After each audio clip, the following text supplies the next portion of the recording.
¿Considera que tanto un franco 14 pesetas como Hispansi no es que sean una bofetada, pero un recordatorio a nuestra memoria histórica que a veces dejamos de pensar en ella, de lo que hemos sido y lo que nos ha pasado? Pues la verdad es que sí, la verdad es que sí, no dicho por mí, que no tendría ningún valor, sino dicho por mucha gente que ha visto las dos películas. Le sorprende tanto hablando sobre la emigración años 60 como el exilio político a Rusia en el año 37, le sorprende muchísimo que nuestro cine no se hubiera contado anteriormente, ¿no? Bueno, no todo hay obligación de contarlo, ni todo el mundo tiene la misma sensibilidad ante los mismos temas, menos mal que es así, y que me han dejado todavía una parcela que no estaba tocada, ¿no? Digamos que yo lo he descubierto, me ha gustado el tema, he vivido la inmigración y de alguna forma, como te he dicho antes, tenía esa línea directa con el exilio a través de este profesor mío en la Escuela de Arte Dramático. Y bueno, me parece que está muy bien el poderlo contar cuando a uno le ocurre. ¿Considera que ha cubierto entonces, para la redundancia, ese hueco en el panorama cinematográfico español? Solo con dos historias, hay infinidad de historias que deberíamos cubrir, porque el cine llega muchísimo más que un buen libro, llega muchísimo más que un buen documental. No sé si por desgracia o por ventaja, pero es así. Es así, la ficción llega.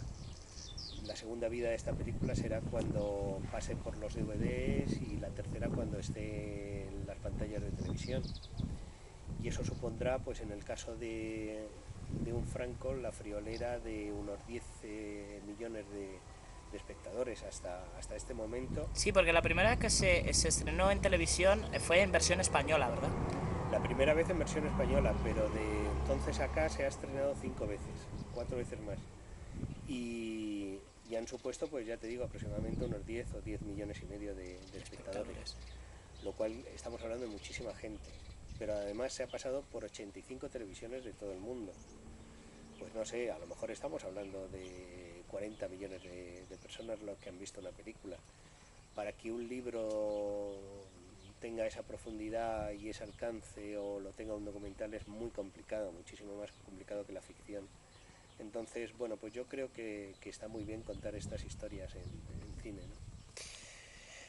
El gran Miguel de Unamuno escribió una novela en la cual los personajes en algún momento dado de esa misma novela le visitaban al autor y le preguntaban el por qué, que por qué estaba escribiendo y por qué hacía esas vivencias, ¿no? Si ahora mismo entraran por la puerta nuestros dos protagonistas, aquellos que en aquel armario pasaron los mejores momentos de su vida, los más felices lejos de su patria, sentaran aquí, le miraran a los ojos, estarían contentos, estarían, ¿qué le dirían los dos personajes? Pues hombre, yo creo que cualquier personaje está agradecido que se le escriba. Cualquier personaje está agradecido, como le ocurre a cualquier persona de verdad, que se hable de ella y que tenga interés para otros sus recuerdos. En ese sentido yo creo que nos agradecerían profundamente que hubiéramos hecho la película. Es un guiño a aquellas dos personas mayores que encontró aquellos dos maestros, es un pequeño particular homenaje, aparte a todos, pero a ellos dos en concreto. Sí, a ellos y tantos que me contaron su pequeña historia o su gran historia, ¿no? En total ya te dije que fueron 37 niños de la guerra y es un guiño a ellos y a todos los que no llegaba tiempo para entrevistar, porque hay tantos y tantos que han fallecido. Allí hay una escena muy particular que ha tenido sus comentarios buenos, sus comentarios malos, y es la escena de cuando la División Azul salva al protagonista, ¿no? En su película no hay buenos ni malos. Eso quizás es una reflexión también muy interesante, ¿no? Intento, dentro de las posibilidades que uno tiene de ser equilibrado, que no son muchas las cosas como son, intento esconder mi propia ideología buscando un equilibrio entre las dos partes o entre todos los personajes que trabajan en ello. Yo creo que como autor que además ha escrito el guión, estoy obligado a salvar a todos los personajes, aunque mi fuero interno como persona los deteste. Eso quiere decir que tengo que ser justo con ellos y mostrar, sin tomar partido, el qué hicieron y cómo lo hicieron y por qué lo hicieron. Y ese equilibrio pues ha estado compensado porque justamente en Rusia se dieron las circunstancias para que esas dos Españas odiadas o que se han odiado en tantos campos de batalla, allí se estrecharon la mano de una forma muy importante. Lo que yo cuento es una mínima secuencia de todo lo que realmente ocurrió en Rusia. Muchos divisionarios salvaron la vida de rojos allí y muchos rojos salvaron la vida de divisionarios antes de ser fusilados por las tropas rusas. Y esto que parece que todo el mundo lo tendría que saber, yo soy el primero que lo ignoraba, y eso que siempre me ha gustado la Segunda Guerra Mundial como tema, que he leído muchísimo, no lo sabía, y el primero que me lo confesó fue un niño republicano, un niño de la guerra, que me dijo que un divisionario había salvado la vida de su hermano cuando estaba como maquis en el sitio de Leningrado. A partir de ahí me empecé a documentar, empecé a escribirme con gente que estaba mucho más ilustrada que yo, y fueron muchísimas veces, y no solo con españoles, sino incluso con una aldea completa de judíos sefarditas a los que los divisionarios salvaron de que los alemanes se lo llevaran a un campo de concentración. Ni a Moscú ni a Stalingrado. ¿A dónde podemos ir? Schön, España. Gracias a Dios. ¿Por qué no salváis la vida? ¿Quién te ha dicho que te la esté salvando? Carlos, hemos hablado también de lo complicado que es continuar en este mundo del cine, ¿no? El final de la película es abierto para nosotros. ¿Va a haber una continuación, un hilo argumentativo de Dispansi? No, yo creo que no. ¿No lo ha planteado? No, yo creo además que...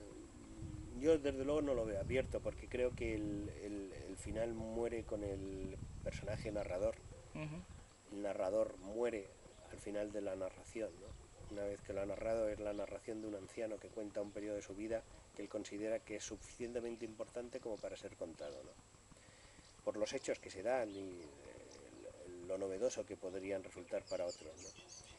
Y el anciano muere en un parque de Moscú solo, sin poder llegar al centro español para disfrutar de la muerte de su enemigo, ¿no? Digamos que la vida, que él ha sido un gran perdedor, la vida no le ha dado la oportunidad ni siquiera de ver pasar el entierro de su enemigo, ¿no?, que dicen los chinos. Pues esa satisfacción ni siquiera se la ha llevado él. Y ahí muere. Y ahí queda esa España que ojalá no se vuelva a repetir, pero bueno, nosotros hemos sido testigos y un poco queremos hacer el homenaje a esa gente que de alguna forma nos ha traído hasta aquí. Hemos hablado y ya como últimas preguntas, hemos hablado de la aceptación pese a las dificultades que ha habido con el tema de internet y demás. Dispansi va más allá de las propias fronteras. ¿Cuáles son los pasos siguientes? ¿Se va a intentar distribuir en otros países? ¿Hay demanda de ello? En principio hemos empezado por los festivales. Los festivales son una fuente de trabajo maravillosa porque a través de ellos después te llegan compras de otros países que justamente te la ven en el festival.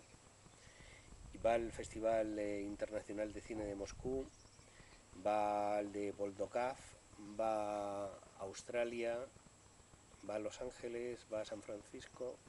A Nueva York también irá, esperemos. Ah, pues a Nueva York, si lo dices tú, pues a Nueva York.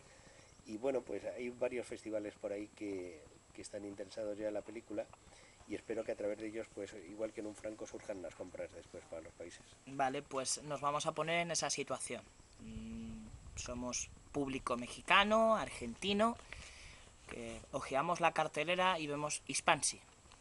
Ya está allí la película. ¿Por qué tenemos que verla, Carlos? Hombre, pues si sois mexicanos o argentinos... españoles también allí. Con más razones que otros, ¿no? Porque a Rusia fueron 3.000, pero de España salieron 43.000. Y muchos de ellos fueron acogidos en México, concretamente, en Argentina y en muchos países sudamericanos, ¿no? Incluso en Estados Unidos.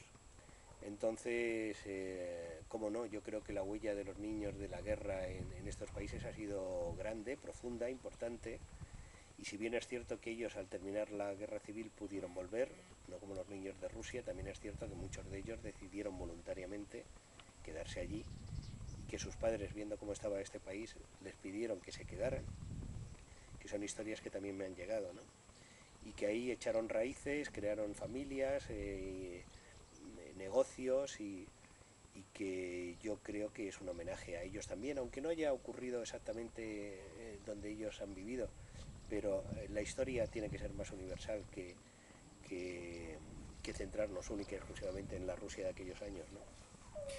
Carlos, muchísimas gracias. Esperamos que Hispansi tenga ese recorrido, esa segunda y tercera vida que se merece, porque películas como la suya, como le dije la primera vez que hablamos de un franco 14 pesetas, obras como la suya hacen que esta fábrica de sueños que es el cine merezca la pena seguir soñando con ella, ¿no? Y que nos miremos al espejo y que nunca olvidemos quiénes somos gracias a autores y a obras como la suya. Muchísimas gracias, Carlos. Muchas gracias por esas palabras tan generosas. Te has vuelto una de ellos. Tengo tanto derecho como tú a estar aquí y a llamarme española. Hispansi. Cuanto antes la olvides, mejor para todos. Hispansi.